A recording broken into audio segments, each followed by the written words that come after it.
are now tuned in to the Misi Muse Unplugged, a pop-up podcast variety show helping consultants along their journey to greatness with your host, management consultant, author and blogger, Christy Lindor.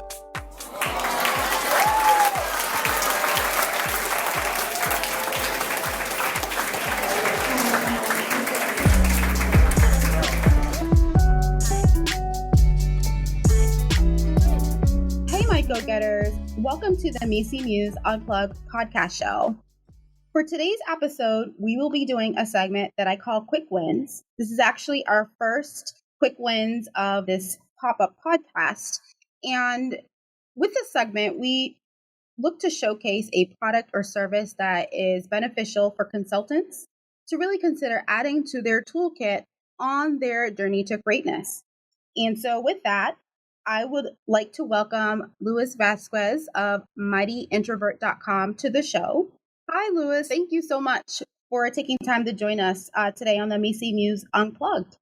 I'm super excited. I think this will be a great conversation. So I guess before we get started with today's interview, if you can maybe just take a moment to introduce yourself to the go-getters of the Misi Muse Unplugged.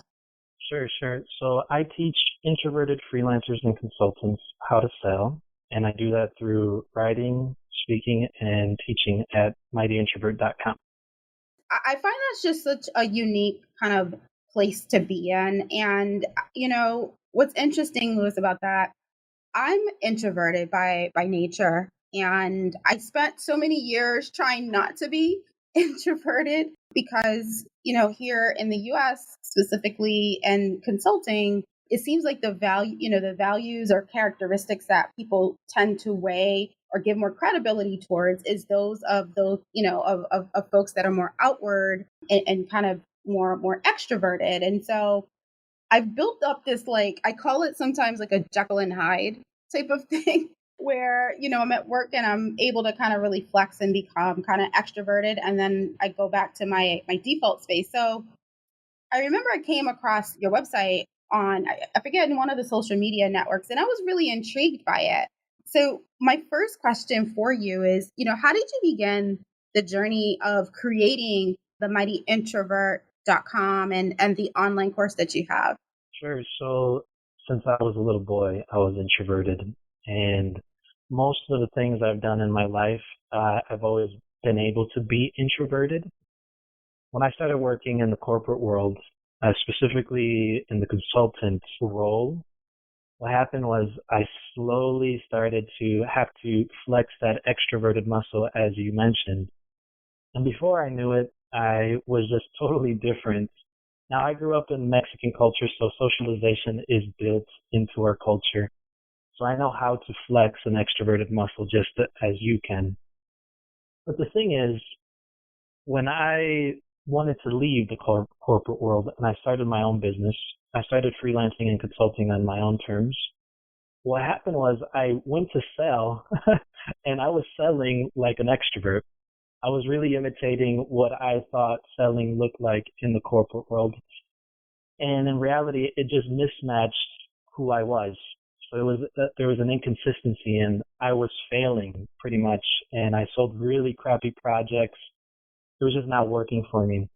What I said was, you know, if I'm going to fail, let me fail in my own style and with dignity, at least with who I am. And so what I started doing was I started to shape my selling differently. I started making different decisions in my business, and I started making all, you know, my interactions with my clients, in consulting and freelancing, very personalized to who I was. And what I discovered was that was the key to running my successful business. And so I started to make more friends, more freelancing friends, more consultant friends. And they would ask me questions about how did I sell certain types of projects, because I was starting to sell higher priced projects. And I thought that everyone had that type of success. And so what I did was I started a small newsletter between just like 10 friends. And I just started writing. And what I started to notice was most of the questions that were coming in were more introverted questions. And so I just said, you know what, I'm going to start teaching introverted freelancers and consultants how to sell. And so it took a little bit of a while, a few months of writing and interacting, but eventually this is where I've honed in, and I find it very satisfying because my work has everything to do with authenticity and empowering people to be who they are, or if they're not content with that, giving them courage to change that. Right. It's so true. It's nice to see that you took what folks like myself and probably other introverts out there took as, what may be considered something that's a limiting kind of attribute, and you really spun it into something positive and impactful to others. So I give you kudos. I actually started to take your online course. I haven't finished it yet, but it's actually been really good because it's helped me kind of reframe and rethink stuff. You mentioned authenticity, and I'm gonna want to go. I want to go back to that in a second, but can you maybe just share with the go-getters, like a little bit about like how your online course is structured, and how did you come up with that as like, your entree to this? Was it feedback from the newsletter? Maybe you can share a little bit of context there. Yeah, definitely. So, yeah, it was mostly a bunch of questions that most freelancers and consultants had. So I started making a list, and I would often write content accordingly. But now, after a year of writing content, of interacting with introverts, I realize what their pain points are in selling. And these pain points are throughout the whole sales process. So many introverts, they just don't really even understand selling, and they have no sales process.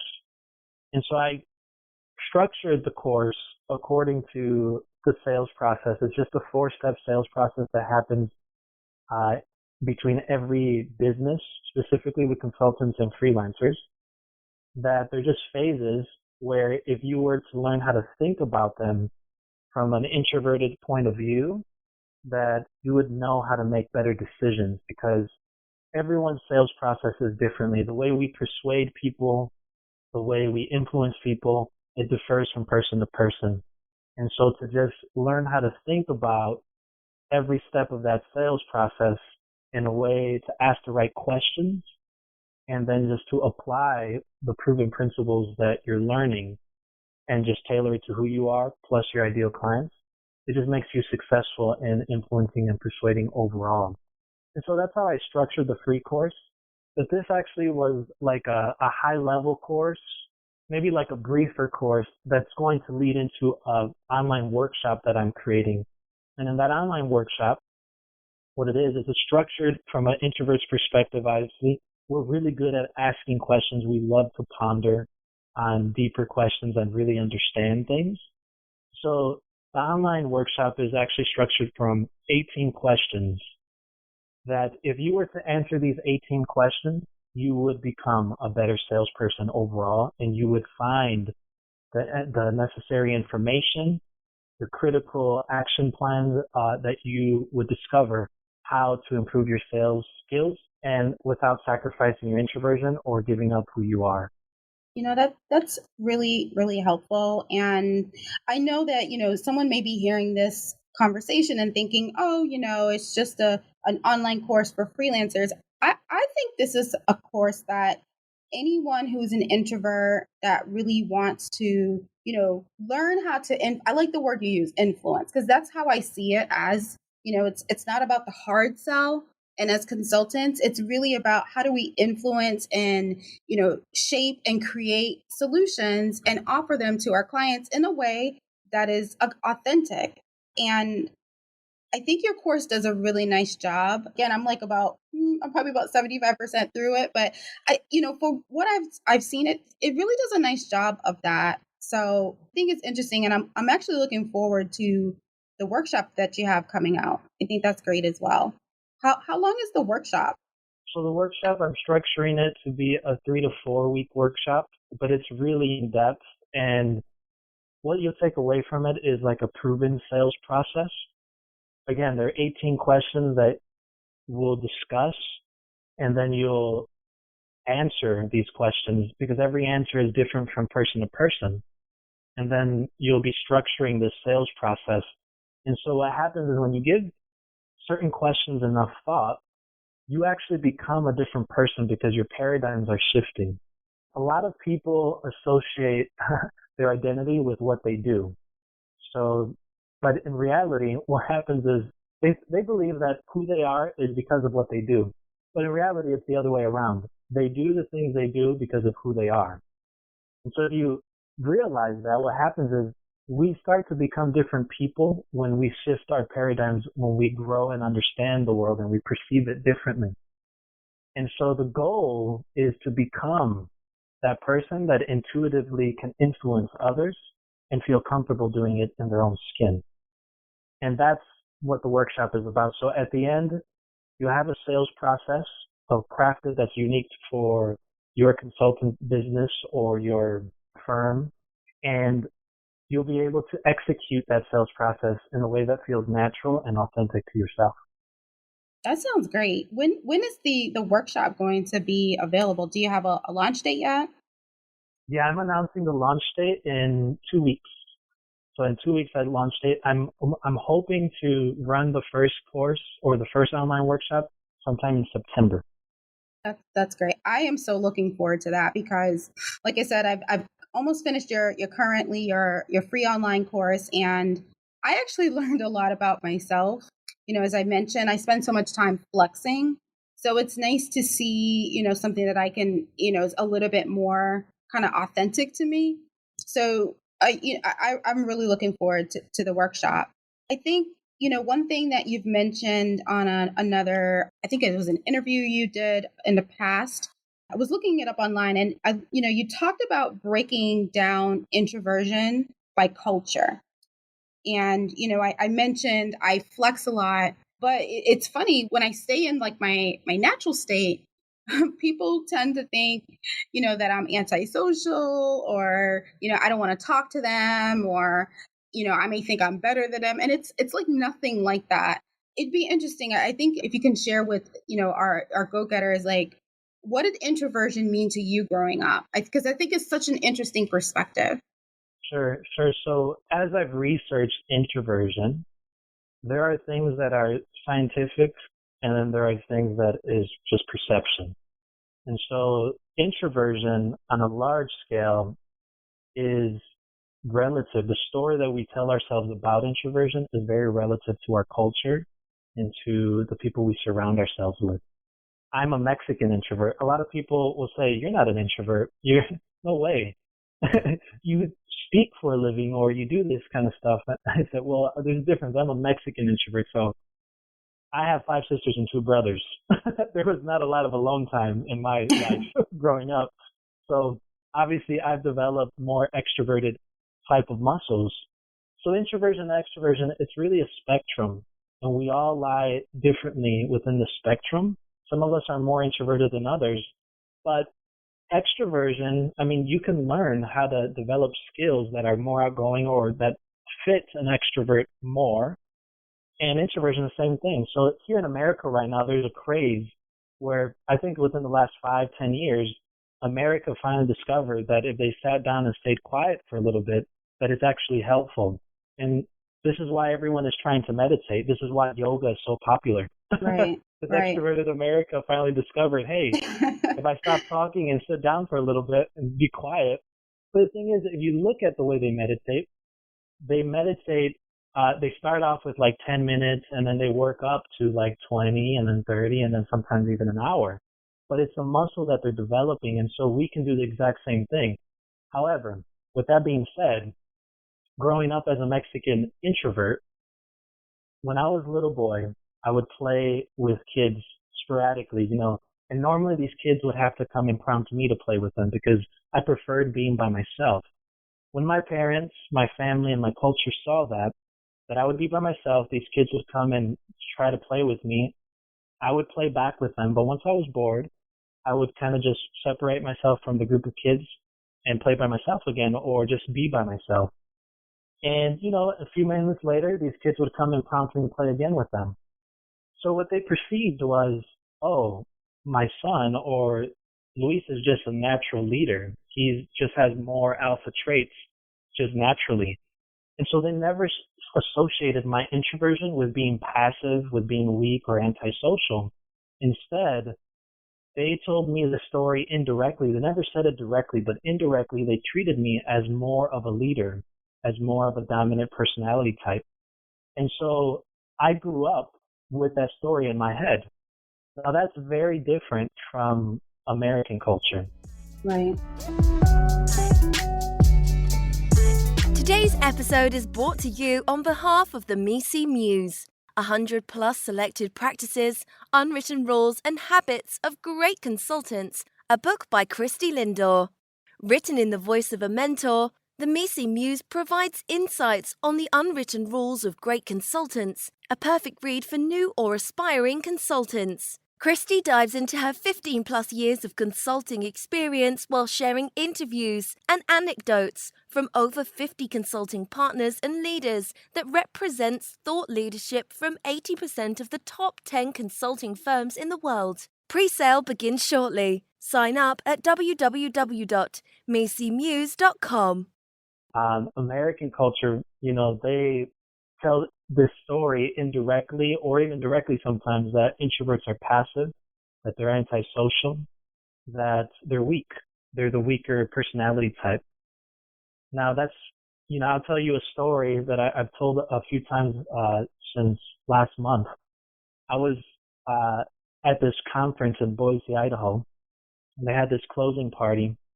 And I used to be a breakdancer, so I did a little breakdancing set. And these people the crowd was cheering, these people were excited. And then this young lady comes up to me and she says, "Well, that was super awesome, but I thought you were an introvert." And I looked at her and I smiled and I said, "I didn't know introverts didn't dance."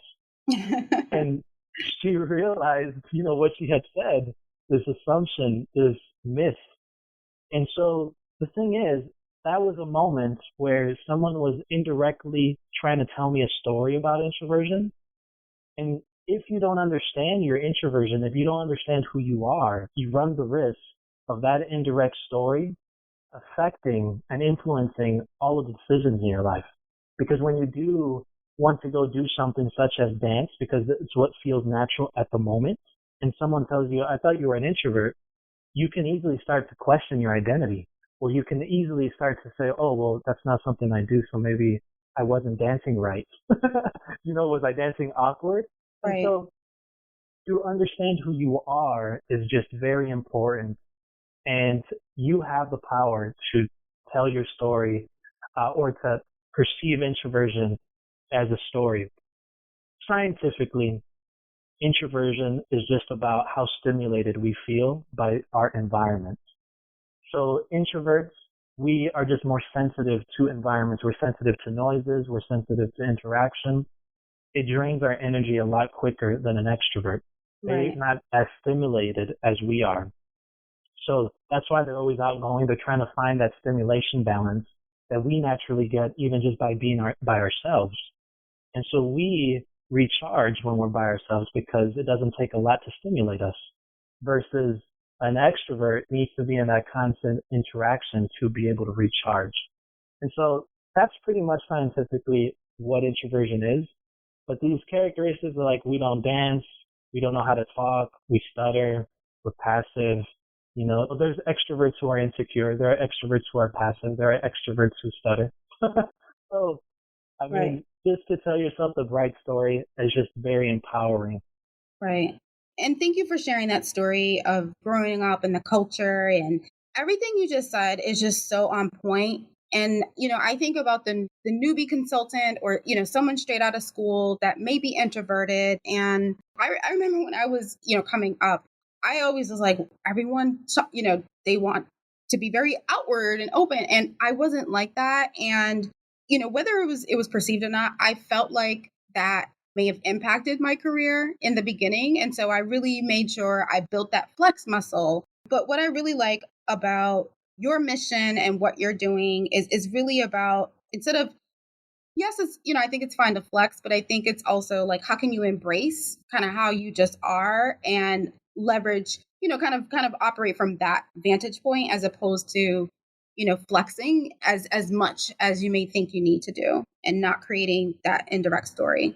So I thank you for sharing that insight. I think that'll be helpful for anyone listening to this that's introverted and kind of sometimes struggling with that. It's particularly in the American culture. So what would you say is one of the common pitfalls, you see with introverts that can impede their success? I know with your course, it seems like you're very interactive, with people that take your course. There's kind of that feedback loop, which is great. Like what are some of the common threads you see as people are trying to kind of figure out what their introversion mean and how to really leverage it? Sure.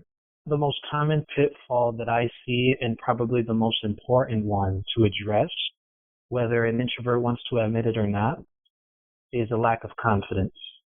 So a lot of introverts, they don't do things because of a lack of confidence. But in reality, look, the way we can gain confidence it's not even only introverts, but even consultants, everyone, is just by understanding things better, by asking the right questions. And so once you understand, you get that information that you understand, you become more confident in applying it or even doing or applying the information or implementing it. And so we're all in sales, whether we like it or not. I mean, consultants especially, since they're constantly interacting with clients and they need to convince someone that this is the best strategy, that this is the best way to go for you to get the results that you're aiming to achieve. And so, our friends are in sales too. Anytime someone says, hey, have you watched this movie? It's a really good show or really good movie. You should watch it. It's on Netflix. That was a quick sale. And so Right. the late Zig Ziglar had the best definition of selling by far. He defined selling as a transference of emotion. And so we're always transferring emotion. I mean, that's what we call influence to a certain degree. Here's the thing with consulting and with introversion is that if you lack confidence, guess what kind of emotions you're transferring? Guess what you're selling? You're selling insecurity. You're selling a lack Right. of confidence. And nobody wants to buy a lack of confidence. Nobody wants to do business with insecurity. And so to be confident in what you do and to have a reason why you do it will give you that confidence, will help you influence and persuade people so much better. And to just realize that, hey, the way I transfer emotion is very different from the way Christy transfers emotion. So I don't have to try to imitate her. I can just do it in my own style, in my own fashion, whatever feels natural to me. And so I believe that that's the most common pitfall, is that a lot of people are doing things that they don't really understand. They don't really have a good reason why they're doing it. It's just the norm. It's just the tactic that someone else was using. And so to really just have a good understanding and a good reason on why you're doing the things you're doing will help you persuade and influence and sell better because you'll have that confidence to do it. Well said. Well said. So for the last part of our show, I'm actually going to slightly pivot because I want to go back to the part of authenticity. I know that's important to you. But then you mentioned breakdancing. I'm just fascinated by the combination of, you're a writer, you're a speaker, you're a teacher, and you're a breakdancer. So like, how did that come about? Like just a quick spiel, if you can just share with our audience. Sure. So look, authenticity, man, breakdancing, I started breakdancing when I was around 18, just kind of happened by accident. I've always been stimulated by challenges, and if there's a challenge ahead of me, I am like so focused since I was a little boy. Breakdancing was one of those things, to push my body to the limits, to learn how to dance, and then to compete and do shows. So I've done shows for the NBA. I traveled and competed. But what I learned in breakdancing was the power of authenticity. Mm, yeah. Yeah. Because every dancer is unique and different. And so the next time you see a group of dancers, this is what I want you to do. I want you to pay attention to the best dancer in that group. They're doing the same routine, to the same song, sometimes even wearing the same shoes and clothes. Yet, one of them looks better than the other. One of them stands out. Have you ever asked yourself why someone looks better? Even though the movements are the same, everything is the same, mechanics, everything. And it has everything to do with authenticity. The reason that dancer is better and stands out is because she is staying true to who she is. She understands the way her body naturally moves. And so the way she commits to the routine is on an entirely different level because it's in a natural way and it's in an authentic way. And so her movements are more fluid, are more in control. And that's what makes her the better dancer. So I discovered this when I used to travel and compete. I discovered that only because I was like a year or two into breakdancing, sometimes I was competing against people that were 5 or 10 years in breakdancing.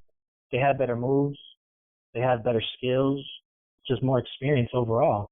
But I could beat them if I stood a better chance of beating them, and sometimes I did, if I just was more authentic than they were. So while they were doing flashy tricks and blow ups and stuff like that, I was just simply dancing in the best way that I know how to dance, in a natural way. So I was in tune with the music, and therefore the judges who were experienced dancers understood this guy is the better dancer. And so therefore I would win, and I would actually beat people. So I would beat my competition. The same thing in consulting is the same thing in business, is that if you wrap your business, your consulting in authenticity, you will naturally stand out every time better and more than the next consultant that's just going through the motions, trying to be flashy or tricky. It's just, you're always going to stand out. And so authenticity, I think, is just so crucial in our life, but also in business and consulting. Hey, go-getters. Have feedback on today's show? Questions on consulting? Want to be a guest? We'd love to hear from you. Just drop us a line at mecmuseunplugged@gmail. That's mecmuseunplugged@gmail.com. You can also show us your support by downloading episodes, spreading the word to friends and family, or leaving us a review. Remember, Misi Muse Unplugged is a pop-up podcast, which means we'll stick around as long as we continue to hear from you. Thank you for your support. Now back to today's show. I love that story. That was just such an insightful. I have noticed I think it's with any type of performance, there is that one or two people that stand out. And you just kind of, I think in the past, up until this conversation, I used to just chuck it up as, oh, you know how you hear some people just have the it factor, right? They have that je ne sais quoi, right? And I used to just chuck it up to something like that. But now that you say that, it kind of makes sense. So thank you for bringing that to light. That was really helpful. No problem. But the thing is, I mean, they're transferring emotion. That's why you feel it. That's why you notice it. I mean, they're selling too. They're selling a performance, an experience. And so it's just really awesome. I get excited. Sorry. Yeah, no, it's great. It's great. Well, Louis, this actually wraps up today's episode. Just want to give you a moment if you have any parting remarks, to our go-getters on how to be a great consultant, particularly if you are introvert. What's the one parting takeaway that you have? Absolutely. So go-getters, consultants, if you want to succeed as a consultant, just be sure to have a clear understanding of 3 things. Have a clear understanding and make a decision about who you are. Have a clear understanding and make a decision about who your ideal clients are or the people that you're working or serving. And then have a clear understanding and make a decision on what selling is and how that looks for you. And you'll be set, because that's where you're going to make the difference. And so if you can have a clear understanding and frame your decisions according to those 3 things, you're going to be okay when it comes to consulting. And with that, thank you so much, Louis, for joining us today. Maybe you can share, your contact information. How should people get in contact with you if they're interested in connecting? Sure. Yeah, definitely. They can catch me at mightyintrovert.com. Most of my social media handles are Luis Creates, so Luis, and then the word creates. I'm on Instagram, Twitter, and then you could probably find me on LinkedIn too. Awesome. And I'll make sure for our go-getters, we'll post out the links as well on our website. So again, thank you so much, Louis. This was such a great conversation. I really appreciate you coming and really being a guest on today's show. No problem. Thank you for having me. Yeah, definitely. And go-getters, if you have a question or feedback, feel free to drop us a line at mecmuseunplugged@gmail.com. Tune in next week. We will actually be doing our very first Where Are They Now segment. I was able to catch up with an old colleague, and we're going to have a great conversation. I would like to, again, thank today's guest for being on the show. And thank you, my go-getters, for tuning in. This is Christy Lindor signing out for the Misi Muse Unplugged pop-up podcast. And here is your journey to greatness. Thank you for listening. I hope you enjoyed today's episode. This pop-up podcast was inspired by my upcoming book, The Misi Muse, 100 plus selected practices, unwritten rules, and habits of great consultants. I have people asking me over the last year many questions about this book, but the one question that comes up constantly is, Christy, you have such a demanding career. How did you find time to write this book? And honestly, the answer is simple. I really sought to become the mentor that I wish I had earlier in my career. In the beginning of my career, I didn't have many mentors, mental maps of what success really looked like. And I really struggled with that in a lot of different ways. But what's nice about struggles is that I overcame them. I grew stronger, more competent, and I'm so excited where I am today in my career. I just want to share, what I've learned and be able to help you. And so I wrote the book, with my years of experience, but I also had an amazing opportunity to connect with over 50 or so consulting partners and leaders across the industry, sharing their stories, their antidotes, their resources on how you could be a great consultant yourself. So do me a favor, pick up your phone right now. Go to www.misimuse.com. As you scroll down, you'll see a little box that says sign up for the book pre-sale notification. Go ahead and sign up for it. I'd love to hear your feedback on my book as well as the podcast. So thanks again for listening, and here's to your journey to greatness.